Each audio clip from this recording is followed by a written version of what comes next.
अस्सलाम वालेकुम तमाम देखने वालों को। मैं आपको खबर ये दे रहा हूँ कि क्या अमेरिका में मार्शल लॉ लगने वाला है। जी हाँ, आपको बड़ी हैरत होगी, दुनिया की कदीम तरीन जमहूरियत कहलाने वाले अमेरिका के अंदर चल क्या रहा है। अब ट्रंप का बोझ उठाना अमेरिकी रियासत के लिए मुश्किल होता जा रहा है। कौन ट्रंप को कहाँ कहाँ जो है वो बैक कर रहा है और कौन कौन ट्रंप के खिलाफ है। बड़ी अजीब और गरीब सी कहानी एक सामने आई है जो आपसे शेयर करना जरूरी है। ईरान जंग में भी ईरान ने क्या एतराजात किए थे, इस हवाले से भी आपको बताऊंगा। लेकिन उससे पहले जो लोग यूट्यूब के ऊपर देख रहे हैं वो चैनल सब्सक्राइब करना ना भूला करें, और जो लोग फेसबुक पे देख रहे होते हैं खास तौर पर वो वीडियो को शेयर करना और पेज को फॉलो करना ना भूला करें, क्योंकि आपके ताउन से सिलसिला आगे बढ़ रहा है। और मैं हमेशा कहता हूं कि अगर आपका ताउन ना हो तो ये सिलसिला आगे नहीं बढ़ पाएगा। मैं आपका बेहद मशहूर हूँ, मेरी तवक्को से कहीं ज्यादा आप लोग मेरी वीडियो को शेयर करते हैं और पेज को फॉलो करते हैं। आज है जी अब 1789, अब आप हिसाब लगा लें 1779 से लेकर 89 से लेकर आज तक मुंतखब सदर ही अमरीकी होता है। और इसके अलावा अमेरिका में कभी ये तस्वुर ही नहीं है कि मार्शल लॉ। लेकिन अब जिस तरह पाकिस्तान के अंदर ये हमेशा शिकवा किया जाता है कि सियासत में एस्टैब्लिशमेंट की इंटरफेयर होता है, या माजी में कहा जाता रहा, हमने देखा कि मुशर्रफ दौर में, उससे पहले याह्या खान, अयूब खान से शुरू हो जाए, ज़ियाउल हक तक चले आए, फिर मुशर्रफ तक, तो कहा जाता है कि जीएचक्यू के फैसलों के बगैर फॉरेन पॉलिसी नहीं बनती, कोई बड़ा फैसला नहीं हो सकता। इसी तरह, और इसे अमेरिका ने डीप स्टेट का भी नाम दिया था, उसमें काफी तनकीद हुई थी। तो अमेरिका में गो के हमेशा 1789 से आज तक जमहूरियत वहां है और जमहूरी सदर ही मुंतखब होता है। लेकिन इसके बावजूद जो हैरत अंगेज बात यह है कि पहला ऐसा अहमक सदर ट्रंप मुसल्लत हुआ है अमेरिका के ऊपर, कि अमेरिका ने अब सोचना शुरू कर दिया है कि इसका बार मजीद उठाया जाए या नहीं, ये हमें किस तरफ लेके जा रहा है। उसकी कुछ वजूहत मैं आपके सामने रखूंगा। पहले अमेरिकी सदर 1799 में 89 में जॉर्ज वॉशिंगटन जो मुंतखब हुए थे, आप सब जानते हैं, और उसके बाद ये सदारती निज़ाम ही अमेरिका के अंदर चल रहा है। लेकिन अमेरिका में भी बहुत सारे ऐसे फैसले हुए हैं, जिसकी मिसाल मैंने पाकिस्तान से दी, जो पेंटागन की मर्जी के बगैर नहीं होते। तो अब ये बज़ाहिर लग रहा है कि शायद ट्रंप से तंग आ चुके हैं पेंटागन वाले भी और अमेरिकी रियासत के आम अहदेदारान भी। उसकी वजह यह है कि जो मिड टर्म इलेक्शन नवंबर में होना है, 2 साल बाद मिड टर्म इलेक्शन होता है, आपको पता है, अमेरिकी सदर के हवाले से, तो उसमें भी अब मामलात कुछ ट्रंप के लिए अच्छे नहीं है।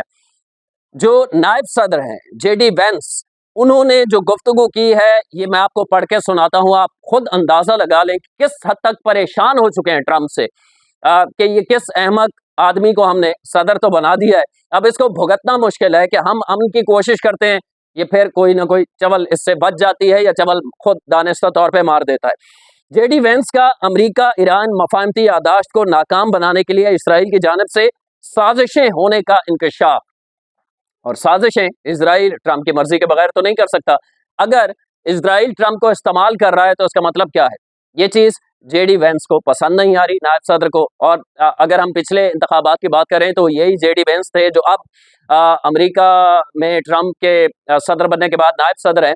ये माजी में शदीद तनकीद करते रहे, इलेक्शन कैंपेन में ट्रंप के खिलाफ थे ये, और बहुत पर्सनल इल्जामात भी इन्होंने लगाए थे। अब ये जेडी वेंस को ये समझ आ गई है कि इस तरह मामला नहीं चल सकते कि हम एक मुल्क में घुस जाएं, दूसरे मुल्क में घुस जाएं, वहां जमीनी फौज उतार दें, वहां हवाई बमबारी शुरू कर दें, तो अमेरिका को हम तबाही की तरफ लेके जा रहे हैं। तो ट्रंप को ये समझा रहे हैं वो, इस जो बयान में पढ़ रहा हूं उनका आज का, कि इजराइल का दामन छोड़ दो, इजराइल हमें तबाही की तरफ लेके जा रहा है। मैं पढ़ के दोबारा सुनाता हूँ। जेडी वेंस का अमरीकी ईरान मफाहमती यादाश्त को नाकाम बनाने के लिए इसराइल की जानिब से साजिशें होने का इंकशाफ सामने आया। जेडी वेंस कहते हैं, अमरीकी नायब सदर जेडी वेंस ने अमरीका ईरान मफाहमती यादाश्त को नाकाम बनाने के लिए इसराइल की जानिब से साजिशें होने का इंकशाफ कर दिया है। एक इंटरव्यू के दौरान नायब अमरीकी सदर ने ईरान में जमीनी फौज भेजने की खबरों को मुस्तरद कर दिया है।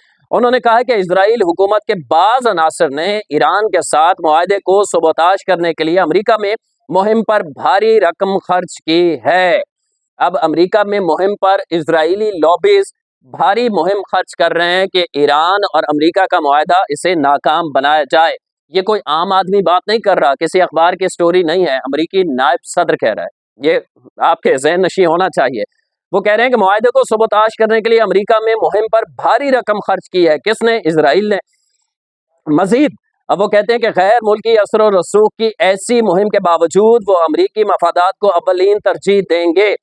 अमरीकी नायब सदर ने मजीद कहा है कि ईरान के साथ तनाज़े का मुस्तकिल हल फौजी कार्रवाई नहीं बल्कि मुज़ाकरात और सिफारती मुआहदा है। ये कौन कह रहा है? जेडी वेंस अमरीकी नायब सदर कह रहा है। वो कह रहा है कि अमरीका और ईरान के दरमियान अमन कायम करने, दुनिया में अमन कायम करने के हवाले से सिफारती तरीका, मुआहदा, बातचीत मसले का हल है, जंग नहीं है।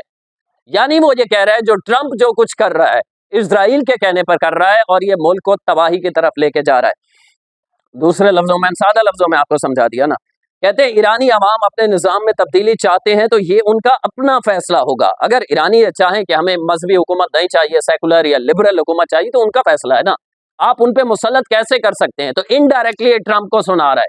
और ट्रंप को क्यों सुना रहा है, आगे चल के एक और स्टोरी आपको बताता हूँ। अमरीका की तरजीह अपनाए हुर्मुज़ को खुला रखना और आलमी तेल और गैस की बिला तातुल तरसील यकीनी बनाना है। वो ये कह रहा है कि इजराइल लॉबिंग कर रही है, इजराइल ने पैसा लगाया है अमेरिका के अंदर, क्यों? ताकि ये मुआहदा कामयाब ना हो।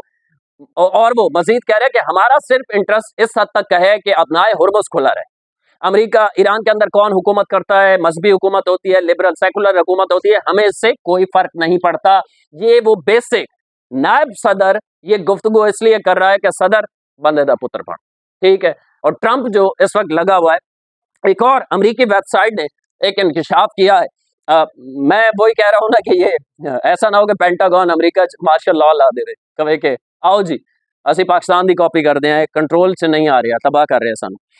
तो एक और वेबसाइट, अमेरिकी वेबसाइट की स्टोरी है, बहुत दिलचस्प स्टोरी है। ये कुछ इंकशाफात हैं इसमें, ये मैं आपसे शेयर करता हूँ। अमेरिकी वेबसाइट ने दावा किया है कि ईरान ने अमेरिका के नायब सदर जेडी वेंस को निजी तौर पर पैगाम देकर खबरदार किया था कि सदर ट्रंप के खुसूसी मंदूब स्टीव विटकॉफ और दामाद जेरेड कुशनर मुज़ाकरात तक अपनी रसाई का गलत इस्तेमाल करके इससे माली फायदा उठा रहे हैं। अब देखें, जो ट्रंप का दामाद है वो इजराइल नवाज है, और ये विटकॉफ जो है ये भी जो मुशीर है इनका, ये भी मुज़ाकरात में इस्लामाबाद भी आए थे। तो ईरान ने अब क्या किया? ईरान को पता था कि ये इजराइल के कहने पे चलते हैं और ट्रंप को गलत ब्रीफ कर रहे हैं, तो हमारे मुज़ाकरात में सबसे बड़ी रुकावट ये है। तो उन्होंने जेडी वेंस को अप्रोच किया था। ये इस अखबार ने आज इंकशाफ किया है, ईरान ने अप्रोच किया था और कहा था कि अपने माली फायदे के लिए इजराइल के कहने पे चल रहे हैं। अमेरिकी वेबसाइट का कहना है कि स्विट्जरलैंड में पिछले माह मुज़ाकरात के दौरान ईरानी हुक्काम ने नायब अमेरिकी सदर को खबरदार किया था कि विटकॉफ और कुशनर की मौजूदगी दायमी डील नहीं होने देगी, क्योंकि ये दोनों डील से ज्यादा इक्तिसादी मार्केट से फायदा उठाना चाहते हैं। ट्रंप से अप्रोच नहीं किया गया, नायब सदर को अप्रोच किया गया ईरान की जानिब से इस अखबार के मुताबिक, और कहा गया कि ये दो किरदार विटकॉफ और कुशनर जो दामाद भी है ट्रंप का, इनसे बचें, ना ये डील होने देंगे ना कुछ, क्योंकि ये अपना सिर्फ तिजारती फायदा देख रहे हैं। अमेरिकी वेबसाइट के मुताबिक हेरा फेरी के जरिए बनाई गई रकम की मालियत जून तक 9 अरब डॉलर तक पहुंच गई थी। ताहम ट्रंप इंतजामिया ने ईरानी हुक्काम का यह दावा मुस्तरद कर दिया है। वेबसाइट के मुताबिक ईरानी हुक्काम ने इस बात पर भी एतराज किया था कि विटकॉफ और कुशनर अहम उमूर से इसराइली वज़ीर आज़म को मुसलसल आगाह कर रहे हैं। अब ये जो दो थे, मैंने आपको कहा ना इसराइल नवाज, तो ईरान ने जेडी वेंस को यह भी खबरदार किया था कि हमारी जो यहाँ बातचीत होती है ये फौरन इसराइल को बताते हैं। देखा किस तरह ट्रंप भी यरगमाल है। आप ये समझ लें कि अपने दामाद के हाथों अपने मुशीर के मुशीर तो बदला जा सकता है, दामाद तो नहीं बदला जा सकता ना। तो अमेरिकी एहलकार ने एक और वेबसाइट को बताया था कि मुज़ाकरात शुरू होने से अब तक विटकॉफ और कुशनर तकरीबन हर रोज इजरायली वज़ीर आज़म और सरबराह मोसाद से बात करते हैं। इजरायली एजेंसी जो है मोसाद, उससे भी बात करके सारा मामला बताते हैं ये दो। रिपोर्ट के मुताबिक इस्लामाबाद मफाहमती यादाश्त पर दस्तखत से पहले, इस्लामाबाद मफाहमती यादाश्त से दस्तखत से पहले, रिपोर्ट के मुताबिक इस्लामाबाद मफाहमती यादाश्त पर दस्तखत से पहले भी ईरानी हुकाम ने अमेरिकी सदर के लिए सालसों को तहरीरी दस्तावेजात शवाहिद के तौर पर दी थी, जिसमें कहा गया था कि सदर ट्रंप के करीबी अफराद ही फाइनेंशियल मार्केट में कारस्तानियां दिखा रहे हैं। व्हाइट हाउस की तर्जुमान एना केली ने अमेरिकी वेबसाइट की रिपोर्ट ईरानी प्रोपागंडा करार दे दिया। एना केली तो ये कह रही है व्हाइट हाउस के तर्जुमान के प्रोपागंडा है, ताहम नायब सदर के करीबी जराए ने, नायब सदर कौन है याद रखिएगा, जेडी वेंस, उसके करीबी जराए ने वेबसाइट करिए तस्दीक की है कि ईरानियों ने यह बात बरमला कही थी कि उन्हें विटकॉफ और कुशनर की मौजूदगी पर एतराज है। यानी ईरान तस्दीक कर रहे हैं कि उन्होंने मुझे पर्सनली कहा था कि ये 2 बंदे सही नहीं है। ये इज़राइल को खबरें भी पहुँचाते हैं, इज़राइल के कहने पे चल रहे हैं और ट्रंप को भी इज़राइल के मुताबिक चला रहे हैं। ज़राए का कहना है कि जंग से पहले ओमान और स्विट्ज़रलैंड में हुए मुज़ाकरात के बारे में भी ईरानी हुकाम का दावा था कि उन्हें अंदाज़ा हो गया था कि विटकोफ सिफारतकारी से नावाकिफ़ थे और उन्होंने यूरेनियम की अफज़ुदगी समेत मुख्तलिफ उमूर पर ईरानी मौक़िफ़ गलत तौर पर पेश किया था और वही गलत तासुर सदर ट्रंप तक पहुँचा दिया गया था। वेबसाइट के मुताबिक ईरानी हुकाम ये भी चाहते हैं कि मुज़ाकराती टीम में शामिल एहलकारों की तादाद बढ़ाई जाए। ये है सूरत हाल इस वक्त। इस वक्त आप यूँ कह सकते हैं कि ट्रंप और इजरायली लॉबी, ट्रंप उनके चुंगल में है और अमेरिका को वो चला रहा है। ये जो अमेरिका ने दोबारा हमले शुरू कर दिए हैं, उन हमलों के हवाले से भी मैं कोशिश करूंगा अगली वीडियो में आपको बता सकूं चल क्या रहा है और खास तौर पर जो सऊदिया और ईरान इनडायरेक्टली एक प्रॉक्सी वॉर में आमने सामने आ गए हैं, जो बहुत खतरनाक सूरत हाल है उस हवाले से भी। लेकिन इस वक्त पेंटागन के पास ऑप्शन है, वो ट्रंप ने हटाए थे मार्शल लॉ ला दे। ये हो सकता है। अगली वीडियो तक के लिए अल्लाह के बाद।